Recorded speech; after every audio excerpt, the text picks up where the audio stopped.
All right, this video we got Ty from Project Babbage. My name is Gavin. We're going to go through all the stuff that Babbage is up to and tell the story about who Ty Everett is. And so, Ty, it's nice to finally formally sit down and get a chance to talk with you one on one, man. Great to have you. How you doing? I'm doing good. Thank you for taking the time to make this happen. I'm excited to get into things. Me too. Me too. I know you've got a hackathon coming up. I want to talk about that. That's going to be in April, April 5th in Austin. So we want to talk about that. But also before we go into like all the stuff that you're up to and the just a little background. And I have a guy called Mitch who's with Metawatt, and he has just told me so many things about you that I had to do a show with you and really kind of learn more about who you are. So he just raves about you, like, and he basically worships the ground you walk on. And the way the stuff that you're doing is so important and so impactful. So before we go into the high level stuff, I mean, can you just tell me a little bit about where you come from? And I remember at the last event you mentioned you got a computer you at a contest when you were a kid, you won one. So like what is your story like when you first grew up and how you got into computers? Yeah, well, I mean, my very first memories with computers are really vague. I was so young, but we had like a home computer at my house, and so I don't know, I always thought they were interesting and kind of wondered how they work. And even, 20 years later or so, I still find myself wondering how computers actually work because they're extremely complicated. But yeah, I was a sparrow when I was in first grade. Basically that program I'm halfway blind, and so there's this program for kind of disabled kids and people who are having things like that happen when they're young, to raise money for various causes to help them out in various ways. Um, and so yeah, that's how there was this fundraiser is kind of what it was, and that um, led to me getting my first computer of my own. It was a Braille based computer called a Braille Note. Very interesting device. It would like talk, instead of like having a monitor, it was a Braille display, and it would have a speaker and kind of talk. Uh, so that was, I was 6 years old, maybe 6 or 7, and I was very fascinated. I learned how to use it myself, kind of, and from a very young age was fascinated by kind of how that stuff plugs together and how you're supposed to interact with computers and whatnot. So that's kind of where I got my start. And it wasn't until about 10 years after that I discovered any of this blockchain stuff. So you won the contest, you won your Braille computer, and that's a computer for people who have visual impairments, and you could write on learn. That's how you learned. Yeah, Sounds and it like. wasn't like it was a fundraiser. So like people in my local community donated money to raise, I think it was like $6,000, so that they could buy this. It was very, in 2006, Braille computer is a very specialized device, but yeah, it's basically it's a way for yeah, it's a way for people, blind and visually impaired people to be able to access, what was the latest and greatest digital technology at the time. You could do word processing. I believe the Braille Note Empower BT one that I had a dial-up modem. Actually, even it'd come out maybe 2005 or something. So maybe it was a little bit behind where things were, but um, you could do your word processing, your web browsing, your email, address book, key plan, your like little calendar thing, all these different softwares. It was very interesting for me just to think, wait, there's this digital version of all these things, and I was, 6 and 7 and 8, like just messing around on this thing and exploring all the different functions. And it wasn't very supervised.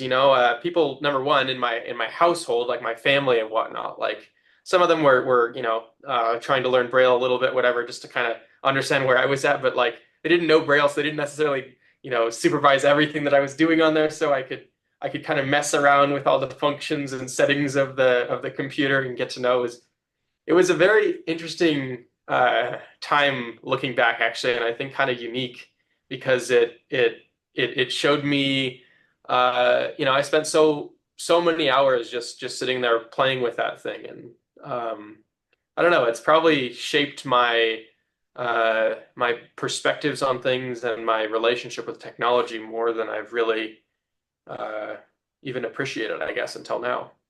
Fascinating. Sounds like amazing story, man. Really shaped your appreciation for the technology. So let me ask you about like your school. Did you go to regular public school and graduate high school and everything, or what's your story Yeah, on that?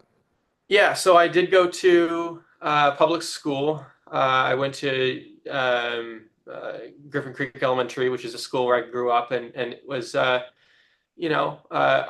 did have my Braille computer in class and would use it. I would turn the speech off, and I would do all my assignments and kind of just type on that thing, versus doing things with like pen and paper or pencil and paper like everybody would. Um, so I didn't go to, special classes. I didn't go to like a school for the blind or anything. I was in the classroom with everybody else, but I did have my Braille computer, and yeah, it was a very unique thing, I think, because people didn't, really do that. I was kind of, um, I don't know, like obviously other students noticed that and it was interesting that way. But like, my education, I did that, and then same in middle school and by high school, it was interesting. A lot of new technologies had advanced by that point, and so by like 2014, it was much more economical and possible and accessible just to have like an iPad. And so Mm. in high school, I was able to use an iPad to like enlarge any text that I needed, and then we just used email. The teachers would generally just email me assignments that I could then use word processing software and screen reader software to complete my school work, doing my, read this report and then do, answer the questions about it, or whatever the case is. And there were some like large print assignments too, but my schooling was fairly, I mean, yeah, I did go to public school. It was just, it was modified a little bit, and that was an interesting, uh, I guess it was an interesting time for me because, I I guess thinking back, people probably saw me differently than they saw other people, and I wasn't as aware of that back then. So it's you know it was again very unique, but I'm very grateful that my instructors and people in school were able to make those types of accommodations, and you know even though I didn't do all of my math homework all of the time, they still blew up the things to large print, and I did good. I think I did pretty good in school. I got, at least B's and whatnot. I wasn't like an A plus student or 4.0 or anything.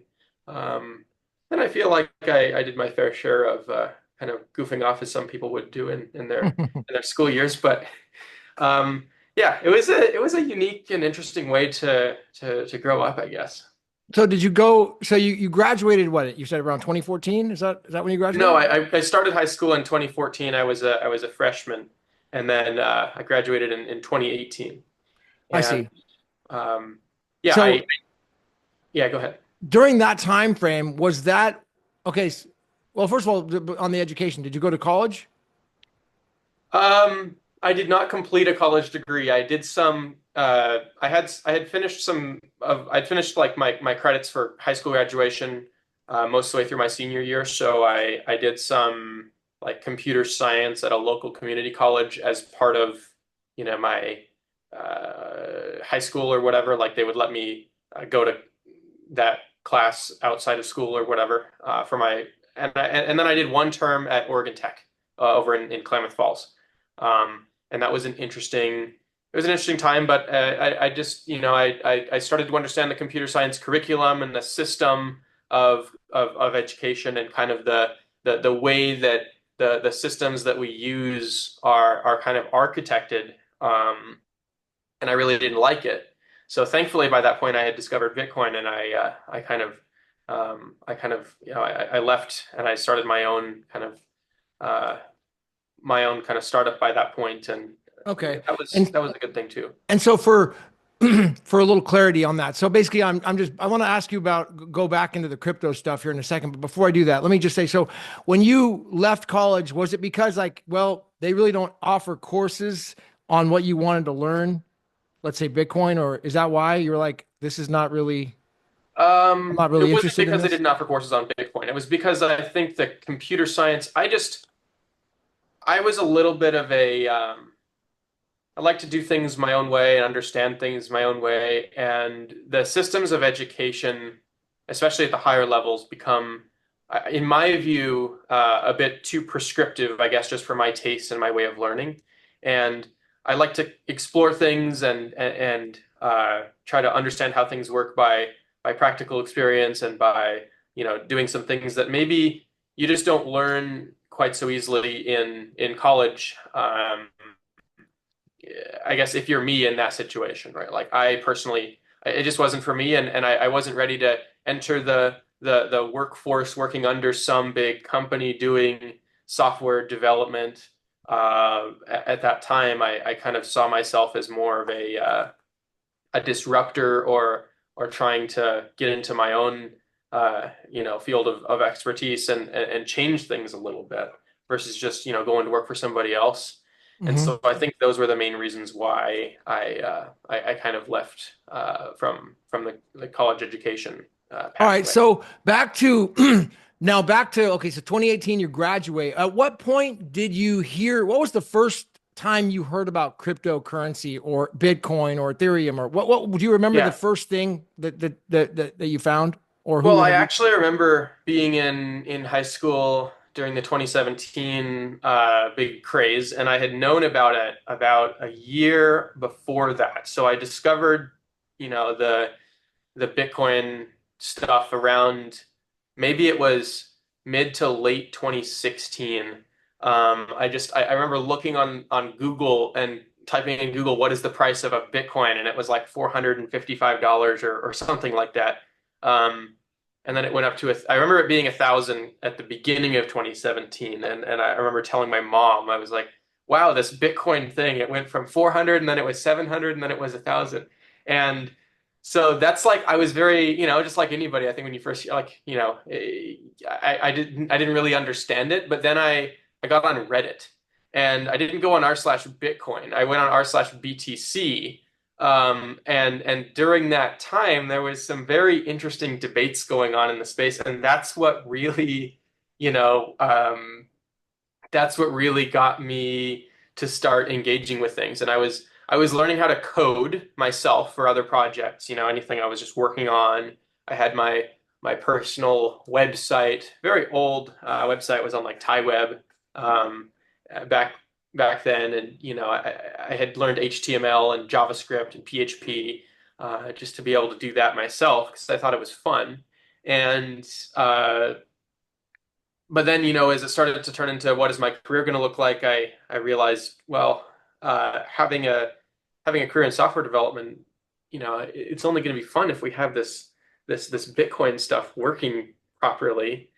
And being this rebellious, 17-year-old kid at the time, summer was my the summer after my junior year in high school, I registered my Reddit username of UTXO Ninja, Hmm. back then, thinking about, UTXO based blockchains, and I thought it was a cool thing. And that was on August 1st. I registered my Reddit name the day that BTC and BCH did their split. And that's when I started posting about things, building random things using, I remember memo.cash. And I remember actually getting a reply from the creator of memo.cash. And I was thinking to myself how cool that was, as an idea that I could I could talk to the person who built this Bitcoin app, and I thought Bitcoin was like the greatest thing at this time. And it was very, I knew by that point that I wanted to do something with it. And I didn't have like a formal education of like understanding all the stuff that goes into making Bitcoin what it needs to be. Like I didn't understand even just generally, I wasn't politically educated about like why there needs to be an establishment and like we need to have a government of some kind. We need to have all of these things, right? Like I was just this kid who was reading the internet and learning about Bitcoin and thinking it was interesting and we should build stuff. And then as time went on, I learned more. But yeah, that was my intro to it. I heard about Bitcoin from some random discussion that was happening in my school or something. I don't even remember what I don't think it was. I don't remember where I originally like first heard the word Bitcoin or blockchain or crypto. It just kind of entered my consciousness, and then yeah, my earliest true memory of it is typing on Google and asking what the price of a Bitcoin was in 2016. So, so then, okay, so it sounds like you're on the Reddit, you're the UTXO ninja now, and then you're starting to post August 1st. That's an important day in history because was that time, did you plan that? You did that the same time as the fork intentionally? Was that some sort of or split? Was that Well, intentional? I was reading Reddit logged out, just on my iPad or whatever, because I had this iPad back then, and I used VoiceOver for a screen reader. So back before Reddit was, back when Reddit was actually usable with a screen reader, which now it's actually less so, which is interesting. They've made their thing less accessible thanks to the incentives of Web 2, which I'm sure we can get to a little bit later. But like, yeah, I was on my iPad reading Reddit and just not even logged in or anything, and I was listening to all these people debate about this fork and the split and it was the via BTC on one side that says they're going to mine the first Bitcoin Cash block with this welcome to the world message and all of this stuff, and that's a throwback really. Like I remember that, and it was that day that I felt so motivated that I actually had something to say. And I don't remember what my first post was, but I was like, I have to be a part of this and actually talk to, rather than just kind of consuming passively all of the things that are happening. I wanted to be a part of that. And so that's why I made my Reddit account on that day. I think is because I just, it was so powerful, the things that I saw happening and the people that were doing these things, and this new blockchain happened and everybody was like, what is going on? What's going to happen to all the coins? Nobody really, from an accounting perspective, really understood the idea of a fork or an airdrop or a split, where now there's 42 million instead of 21 or whatever, where that type of just anomalous event in human history just happened. It was, I mean, maybe some people could predict from the technology side what was going to happen, but like for me and for a lot of other people on that day, it was just the most surreal thing. And that's why I wanted to, get involved and start to, be a part of things. And so I posted a little bit more. I got a few upvotes. I made some contacts, got some engagement. That made me more confident. I looked at some tools. There was a frequently asked questions and information thread. I remember seeing that always at the top of that Reddit back in the day, and that led me to some really good resources. And we need more of that thing nowadays, actually, come to think of it. But yeah, that's where I got my start, and then ever since then, I've always been keeping an eye on things and building things, and it's come a long way from there. So it sounds like you never really went down the actual like crypto path with all these well, I guess it would have been back in those days. It would have been ICOs and all that. It was Yeah. you kind of you skipped all that with the Ethereum stuff. It sounds like you never really went down Ethereum. I mean, I understood Ethereum back in the day. I did have my little Exodus wallet with my, changely swappy thing where you could go and I don't know. There was like different tickers and different coins, and I remember watching some random YouTube channel. I think it was like BK crypto or something, this guy would do these like technical analysis things, and he would do these charts. And so I was a consumer of that type of, like I was very aware of it because everybody was, we were, it was, people got excited about the price going up. People got excited about these things. And it wasn't so much about, I mean, I was always interested to see the new projects and the uses and the applications and the benefits of this technology, because I just felt it. I knew that it was there, and that I think everybody kind of does on some level, that this is going to change everything in a big way. But I wasn't into the technical side of like Ethereum or any of that. I mean, yes, I would go on CoinMarketCap and see the list of the coins that were top 10 that day or whatever. And usually it would change, It was a lot of volatility and things. But yeah, that quickly evolved into a focus on how do we actually use this, and then a very shocking for me realization that nobody really knows how we use this yet, and that So was where my was kind of that? wake up How did call. you come to that? Like, where was that? Like that must be kind of a big awakening. Like, wait a minute. You just said that nobody actually knew how to use it. Is that, how did you come to that conclusion at that time? Well, I remember I had a Windows computer back in the day, and I opened up Notepad, and I just wrote down, "You should use Bitcoin because blank." And I tried to fill in the blank, and I couldn't. And I was like, "Wait, can anybody?" So I talked to people, and they were like, "Oh, you should use Bitcoin." And they would cite their reasons, and I was like, "These really aren't good reasons." People would say things like, "Oh, you should use it because it's going to stop the government from, XYZ," or "You should use it because it's going to, take over the world." And it's like, yeah, but what does that actually mean? And so when I realized that, and when I started to understand more, learning more about more like high level programming concepts and things like that, getting more familiar with the technology side of it, I realized that we were all kind of in the same boat of just kind of figuring out what this thing can do. And we didn't really know yet, or there wasn't, there wasn't really a clear leader or a clear like vision or anything like that in the space, which is beautiful for its own reasons. Don't get me wrong, but at the same time, back then it was kind of it was kind of eye-opening that I could be a part of shaping things and showing people what I thought it could do. And I did hear about Craig Wright around this time, and I heard about some of his stuff and what he had been talking about. And I was like, these are some really interesting ideas. This guy doesn't seem to be as, and he was pretty anti-establishment, but he wasn't as anti-establishment as some of the other people in the sense of of Cypherpunks and stuff, like that. right. Yeah, he was anti-cypherpunk, which was unique. And I was like, wait, what do I think about this? And then I started to kind of reflect internally about what I wanted to use this stuff for.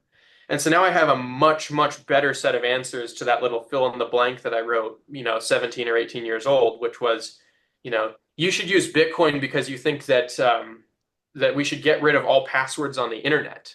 Or you should use Bitcoin because an ad-based model is conducive to disinformation and fragmentation of Western civilization, or something like that. That's micropayments can monetize a more privacy respecting incentive structure for the internet, right? Those are, in my opinion, really great reasons to use Bitcoin that I didn't know about until I really thought to myself, we should try to solve these problems. You should use Bitcoin because all of your data should not live in a data silo, and we should be able to use it across all the different apps that we want to interact with, and be able to move freely among those without having companies just own our identities and our ability to engage with others.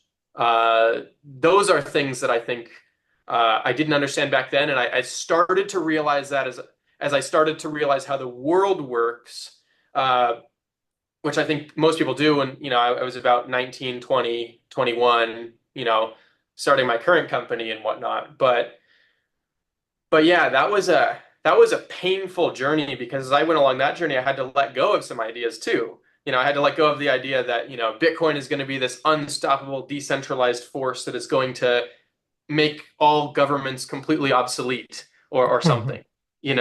But being a young and idealistic, teenager, rebellious at that point in my life, like, I used to think that was a good idea, I guess.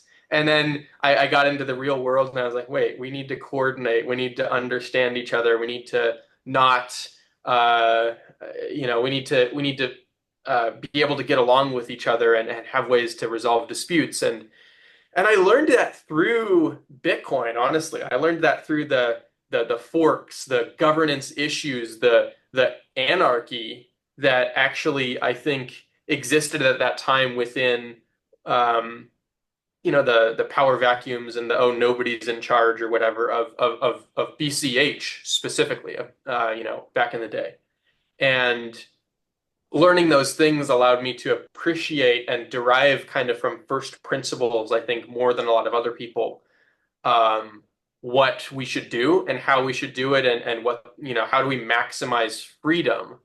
Because what I also didn't understand back then was paradoxically, the idea that to maximize freedom, you need rules, at least to a certain point. You need laws, you need something that makes it so that there's a nice little sandbox in which everybody gets to play, and you can't throw sand at each other's faces. You gotta respect certain rights and duties and have those things in place. And now, I mean, mapping that onto Bitcoin is going to be, I think, the biggest growing pain that our industry goes through as it becomes what I know it can be. So a couple of things you mentioned there about like sounds like you had this realization where it can maximize freedom, and you talked about some of the breakthroughs that you begin to understand that about how you could have like you could eliminate the big, I guess, the people, these tech companies owning all your data, and you Yeah. could bring more sovereignty to the data and freedom. So how did you come across that? Where was the awakening with that? Like how did you figure that part out? Um, I don't know. I mean, I remember saying to Ryan X. Charles of Money Button, because I saw his thing in 2018, and he was very influential on me as well when he was being a leader in the space and like saying useful and very, very like thought-provoking things back in like 2018. I remember him making some really informative videos about the split. I remember distinctly this clip or this I don't know, picture of him in my mind where he was in his video saying, if you are pro split, then you will do X. If you are anti split, then you will do Y. And we are on this side of it, and therefore we will do X, right? Or no, they were actually anti split. They tried to replay all the transactions on Money Button. I remember that. But yeah, it was people like that trying to see what this thing could do and maybe running into some problems there. I remember messaging with him on maybe it was Telegram or some platform like that back in the day. And I was like, talking about my old project, which was gateway.cash back in the day, which was building, payment buttons as well. We're like, we want to create this standardized payment layer that's interoperable across all websites and fully open source. And we had this, so I remember telling him that, and that was interesting. I'm sure he was very busy at the time and whatnot, and didn't read into things fully. But I had these ideas from the very beginning about like, if we're going to do this from first principles, and if we're going to change these things from first principles, and this is coming from somebody that, within like 2 or 3 years before that was learning about like how internet protocol works and how HTTP works and all these things, right? Like, so I had like some understanding of that, which was pretty recent in my mind at the time. I was like, well, if we're going to get to a point where all of this stuff is able to do what I know it could do, we're going to need to make certain changes so that we can be interoperable, at certain base layers of the tech stack. And so I just kind of derived that for myself. Like it was like, well, if we want a better monetization system for the internet, then just in the same way we standardize like fonts and CSS and website styling across the various web pages, no matter what domain you go to, they all use, HTML and CSS under the hood for their website. It's like, well, we need to do the same thing for Bitcoin and payments and sending that back and forth. And it can't rely on a single centralized server. because that would make the cost really expensive.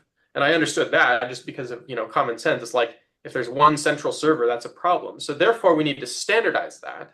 And that's kind of where I started to, I set these goals for myself because of my ideals, right? Like before I understood all the practical nuts and bolts of the real world, I had these ideals about how to get, to a place that I wanted to get to, right? Like just more freedom and everybody having more greater alignment with things, and big evil companies who exploit everybody bad, big huge governments that are tyrannical, bad, these kind of very high level ambitious ideals. And I was like, well, how does this map onto peer-to-peer electronic cash and the liberation and the ethos of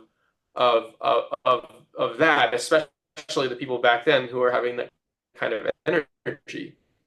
And so that's how I derived the sets of, I guess, that's what sent me down the road that I'm now walking down with BSV blockchain and getting a lot of this stuff standardized and established for the future.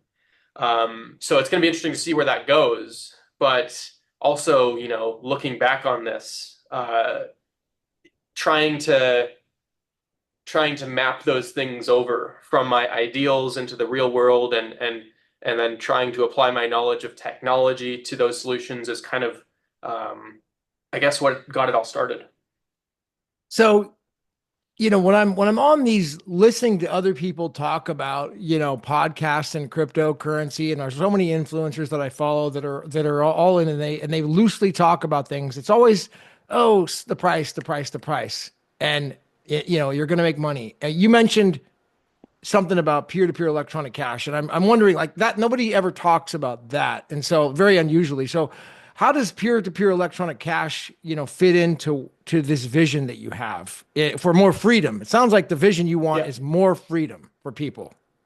Yeah, in So the like Western canon sense of the word, right? mhm. Um, I mean, people can go to a farmer's market in their town and they can hand each other money, and they can exchange products on their own terms. They can make agreements. You can even have contracts and financial instruments and things like futures if you are a farmer and you don't want to go bankrupt in case you have a bit of a rough season or something. Um, all of those things are direct exchanges between people in a market, in the capitalist sense of the word, which includes regulation and other reasonable constraints. But generally speaking, voluntary exchange and the ability to set the terms and whatnot, and the ability to trade, right? And so doing that electronically in a market system like that is kind of important, for maximal freedom in the digital kind of context, right? Like if we can do that in a farmer's market in someone's small town or something, then can we do that? But what if we involved like 8 billion people and a whole bunch of phones and computers and got everybody to do that in a way that actually did preserve that same atmosphere of voluntary exchange, right? Not going through and asking permission to trade with somebody, but as long as the people are able to, again, follow the regulations in that market and whatnot, but they can exchange, and they can have more value that way, right? It goes back to like all of the things that have to go right in order for us to get the pencil. Uh, was it Hayek that made that the pencil thing, or something? It's about like capitalism and basically all the things that have to happen in order to get a simple wooden pencil, right? Um, and so that type of idea, the efficiency, where everybody at each step of that process, they specialize, they do one thing, and then they get some money in exchange.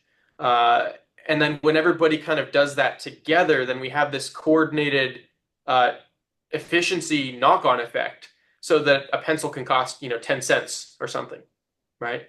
Or probably less. And So the greater the size of the market and the more high fidelity the kind of resolution of exchange, where people can exchange more of what they want and less of what they don't, if that makes sense, in terms of resolution of like what they're trading back and forth. Uh, then you get a more efficient price system, and that leads to a better economy where people get more of yeah what they want. So I think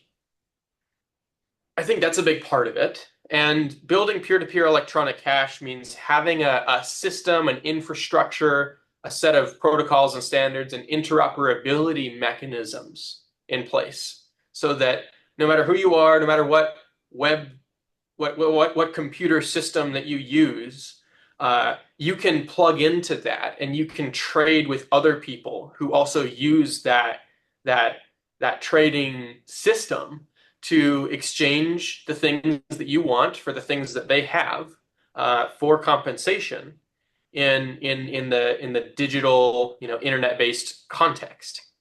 And if we do that properly, like that's really huge for the world because it means that there's no single authority in charge of all of that. I mean, yeah, there's the state, and the state can regulate things, but fundamentally, it's not just a private business that everybody has to go through, and if that company doesn't like you, then no, it's a public system in the sense that um, you have as much right to use that system as anybody else, Right. and subject to the regulations of your state and everything else that you're dealing with. But like, you directly exchange with others.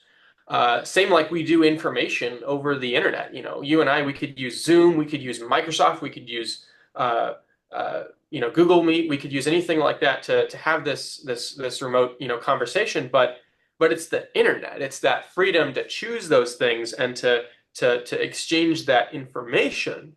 So if we could exchange money in the same way, if we had that type of freedom for exchanging contracts and making agreements that are enforced by the nature of the system, if we could do that at extremely low cost and at extremely high scale, that's what peer-to-peer, meaning person-to-person, uh, electronic cash is to me.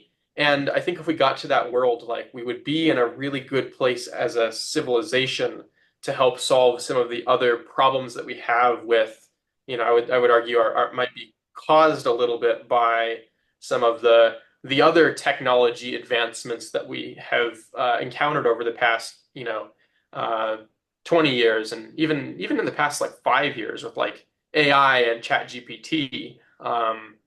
There's a lot there, but having a foundational layer and a base level set of standards, set of context, a set of mechanisms that we can all choose to use when we talk to each other and do this stuff. Like, that's what I want to build because I think that would be really fun. So Ty, I mean, just for people who don't know, I'm going to just share a little background. I want to ask you Yeah, about Babbage next, but let me just say, uh, the reason why like having this peer-to-peer, system is important, is we experienced over the last few years. I'm going to give an example of Craig Mason.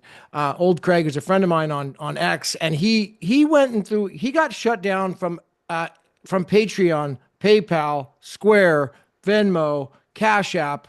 Uh, I think Zelle. I don't know if he got debanked, but he never got charged with any crimes. He wasn't charged with any criminal activity, but for whatever reason, the things he said were not they were not welcomed by any of these platforms, and so they shut him down. He was not able to transact and make any money on the internet because of what he said. Which again, there were no crimes charged. He was not charged criminally. He didn't break any laws.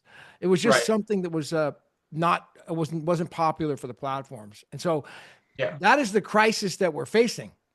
absolutely. Yeah. And so for had we not gone through that, and I know people who personally went through that, I wouldn't be like, well, it's not that big of a deal. We really Right. don't need this. But now, as you see, he's one of thousands, if not millions and millions of people who've experienced this. And if you say something that is not liked by the platform, Boom, you're Yeah. off. You're off. Yeah, I mean, the prosecutor, the power of prosecution, the ability to prosecute somebody for a crime, right?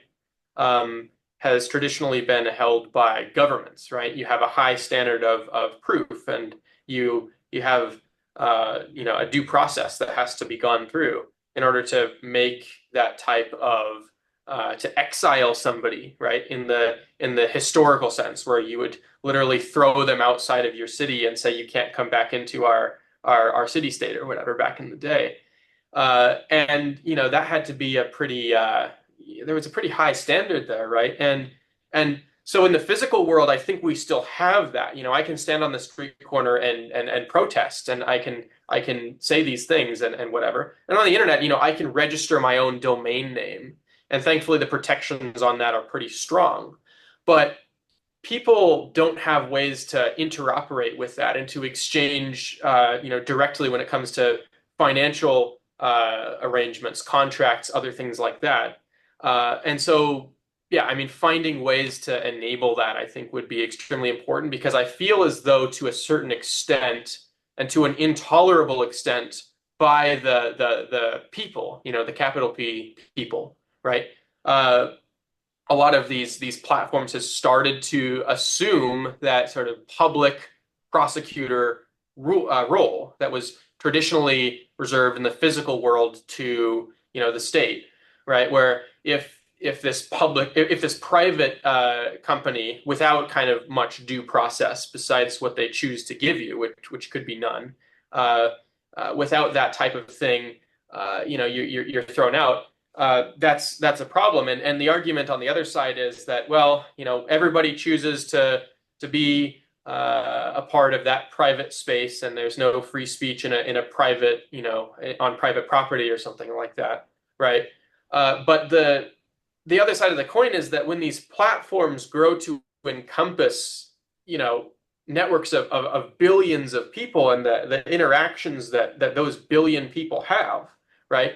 It's like that's a significant portion of the public, and so if you can't reach those people, it's almost like that public needs to have some type of way to continue to engage, right, and to make sure that those platforms are accountable. So by creating a base layer set of interoperable standards where we can build apps and platforms like that in a way that the state is kind of the only you're following the law, you're engaging with people, and then regulation comes from the state, and everything else is just freedom by default. I think that leads to a better model. I mean, these platforms are trying to add more rigor and whatnot to their processes around deplatforming people or whatever, but it's not very transparent, and I think it's not enough because I mean, of course they're going to try to do that to maintain that power that they know they have for as long as possible, and then not to be very transparent when they use it. And that's certainly problematic. And if we return back to the sort of innocent until proven guilty, you have to prosecute somebody and whatnot to sort of enforce regulatory things. And you don't have to agree with everybody. You don't have to exchange with everybody. You choose that for yourself and whatnot.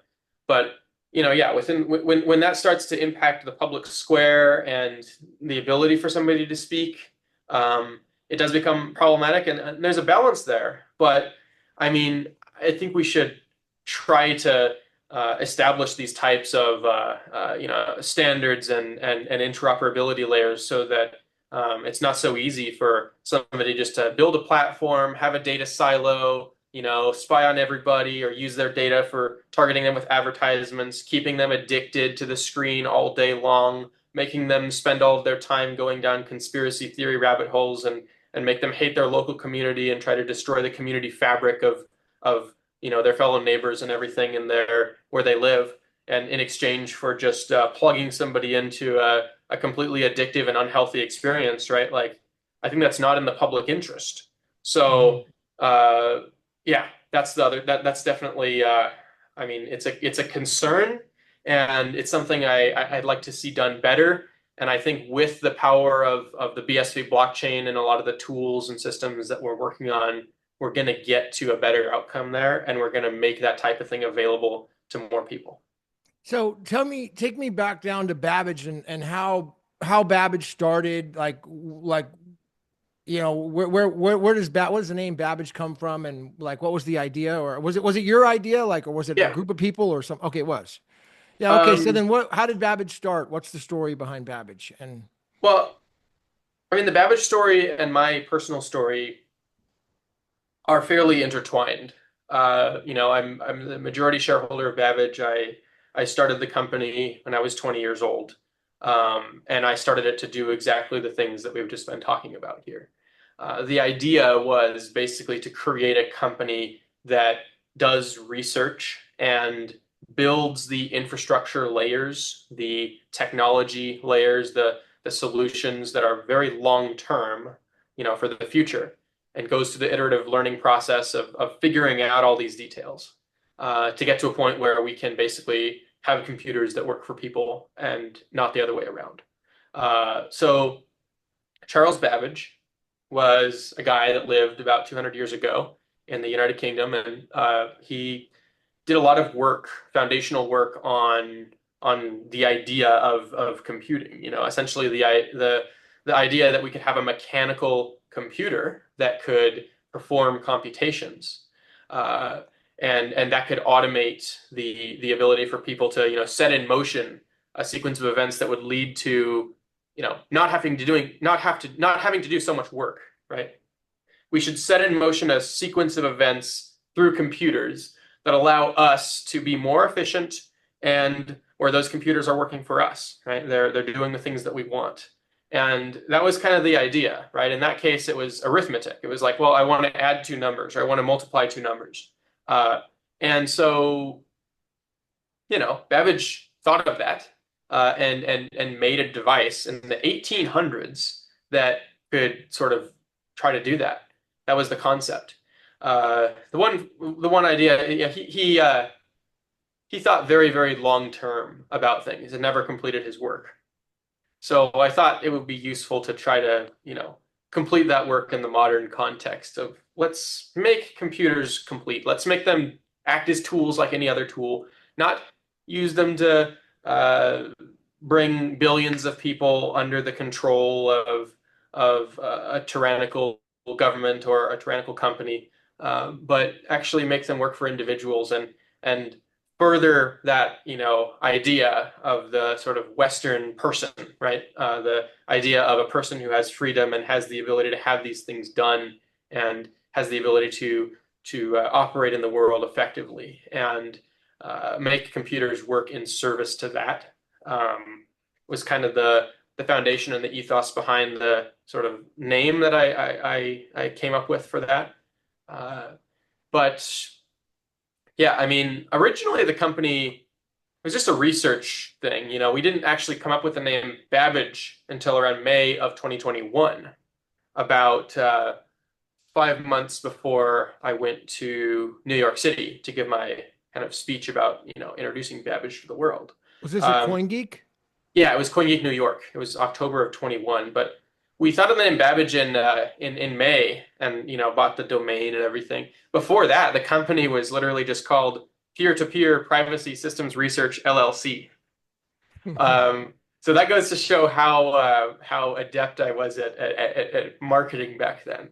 Um, so we thought of a little bit of a better name, I might think, and really a lot of this is very aligned with the foundational layers of the BSV blockchain, and getting that stuff to work properly so that we have these infrastructure components. And so that's been the focus, is just building all of these uh, tools and building blocks in the best way, so that by the end, developers have a cohesive system instead of tools that they can use to build new and better kinds of apps that work in the ways that I've just described. Put people in more power over their identities, their data, their assets, enable them to pay directly for things, to directly exchange with one another in a peer-to-peer manner, exchange the necessary identity information to know who that other person is on the other side of that wire, comply with any necessary regulations, but then allow somebody to transact and to set the terms under which they want to engage and to have contracts and financial instruments and all of that stuff. Like that's what we need in this space, in my opinion, and that's what I've been working to build, and that's what Babbage has been doing. In the long term, we might do some other things. We might do some consulting work. We might do a little bit of like the Red Hat model. Basically, Red Hat was a company that did consulting on like Linux stuff, and you know they made some money that way too. But we want to make sure this ecosystem exists. I mean, yes, we're going to compete within the ecosystem and build cool apps because that's what I wanted to do since I was a small child. But actually, we want the ecosystem to exist so that everybody can build cool apps. And once we get there, then you know, we'll help people build cool apps and make money doing that. But we'll also we want to make sure that that's actually going to happen and be sustainable. And we're going to make sure that we're not just one giant company at the top controlling everything and pulling all the puppet strings. We want to see interoperability like we have at the layer of the internet. Not the Web 2, not layer 7, not like Google and Facebook controlling everything. We mean the internet, like where you have Cisco and Juniper having physical routers and switches that can interoperate and use the internet protocol to be compatible. Having that type of interoperability within this network is going to be foundational. And I mean, you know, it's just going to be super necessary. So that's what we want to do because I think that's important for the future of Western civilization, really, to face down some of these issues that we currently have in our global context. When it comes to disinformation, when it comes to not even being able to know what's real anymore because of AI. I mean, we can solve that with digital signatures and identity systems. Dude, super important. So there's so many more things I want to cover. I'm thinking that one thing before because we got let's say limited time, like and a couple of things I want to address. The hackathon, I want to address also some of the things you mentioned about like the stewardship of like a governance over this protocol. But also, would you be open to maybe doing a space like we should do maybe a community where we could do questions and Q&A with live people in the future? Absolutely. I would love that. It's always you know, sometimes people have some spicy takes. They have some ideas. They have some things they want to talk about and you know, in a place where reasonable people can disagree and can talk about those things openly. I'd love to do that. And so I'll work on scheduling that with you. And then also, okay, we got you. April 5th is going to be your hackathon. So tell me why is that an important event? Why should people be interested in attending that and participating? At a high level, it's because I think that we need the next generation of developers to come and help build apps that are going to save Western civilization from imminent collapse. More concretely, the Project Babbage team has been working closely alongside the BSV Association to release a new set of tools and standards for building apps. And we now have a cohesive set of technology that allows for somebody to go from zero to hero pretty quickly when it comes to building on the BSV blockchain and in the way that is aligned with what I have described, right? So interoperable, open source, standards driven, all of that stuff.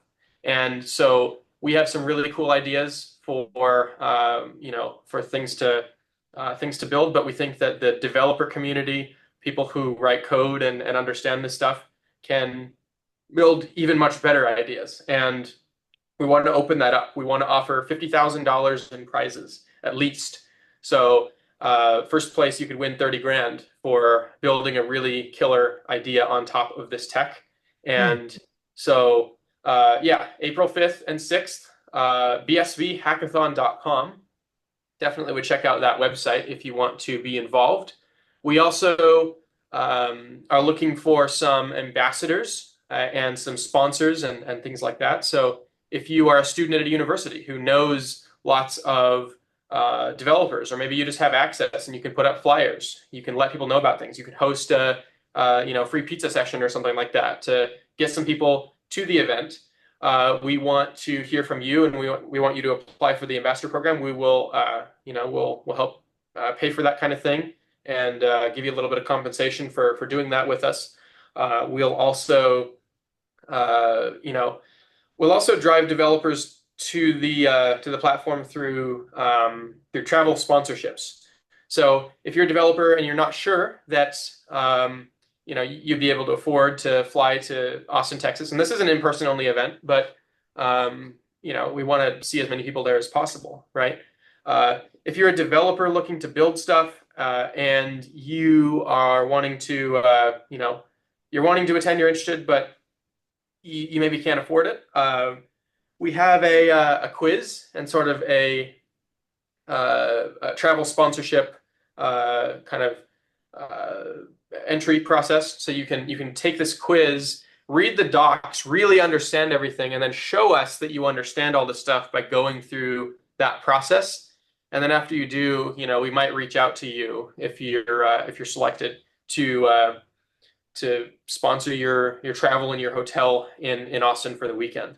Okay, so a scholarship program for people to attend the event is available, it sounds like, and they can apply. Absolutely. So yeah, so it's a bsvhackathon.com.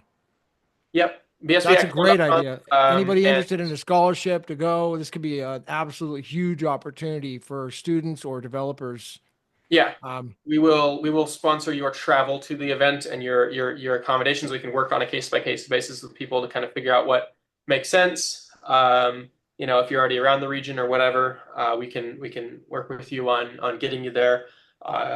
But yeah, if you're non-technical and you want to help, then by all means become an ambassador and let people know that they could have their travel sponsored as well, even if you're not in this area. We can get some people there. We can get some boots on the ground at universities and at various places to spread the word, print out flyers, all of that stuff. Cool. And then if you're a sponsor, if you're a company wanting to kind of get access to top talent, if you want resumes, if you want data for the people that we have, you can sponsor our event. If you have a gold sponsorship, you can actually give a talk if you're there in person on Saturday. We might have a couple of gold sponsorship slots, and then silver, we'll give you a mention on stage, and you'll get access to the to some of the resumes and whatnot. And then bronze, you just throw your logo up on the website and whatnot. So that's kind of the idea. Just let people sponsor and get access to the event as well. If you want to be a judge and you have some ideas there, I mean, let me know. We can put that together.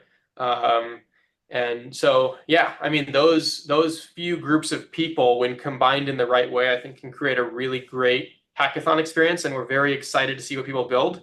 So there's resources on that website, docs that you should read if you're a developer, documentation, technical documentation for the tools and systems and capabilities. And we're pretty excited for that. So nice. Yeah. That sounds amazing, man. So bsvhackathon.com, April 5th and 6th in Austin. This is going to be a big deal. A lot of sponsorship and scholarships available. So Ty, closing thoughts, from you before we wrap. Yeah, I mean, I want to see an ecosystem emerge that has a good respect for human freedom and for getting this technology out there and really making it happen for the long term and for the right reasons. And I think if we create an environment where people are welcome and are interested in building fun things and supporting each other, and where there's businesses that have business level problems that want to be solved with this technology, we'd love to work with you there. But as an ecosystem, I think we are on the right path. We are growing. There are some growing pains. There are people that have been here for a very long time, as I have, and I'll just use my own story as an example there. That have ideas that as we grow, it's interesting. It's a journey, and honest self-reflection is the best way to growth, I think. And as an ecosystem, doing that is going to allow us to win mainstream adoption, win the trust of our fellow humans, and to create a civilization that works in the way that maximizes freedom and opportunity for everybody, the ability to exchange, and all of that. I'm looking forward to the future, and I think we're going to build some really great things. I'm very excited to see what everybody does at this hackathon, because for the first time, we're going to have a fully aligned, integrated, and cohesive zero to hero approach for BSV app development, and seeing what that can look like into the future, working with people, building those networks and relationships. It's going to be great. So lots to look forward to into the future as we move into this next phase as an ecosystem. And I'm excited to be a part of it. I'm looking forward to discussion on spaces as well, and arguing with some people, hearing what people have to say and what they think, and where we're going to end up. It's going to be cool. So thank you very much, Gavin, for making this happen. You're welcome. Thank you, Ty. So at Project Babbage on X, and the BSV hackathon.com for the April event. Be sure to do that and subscribe, everybody. Thank you so much for coming on, Ty. We'll see you at the top.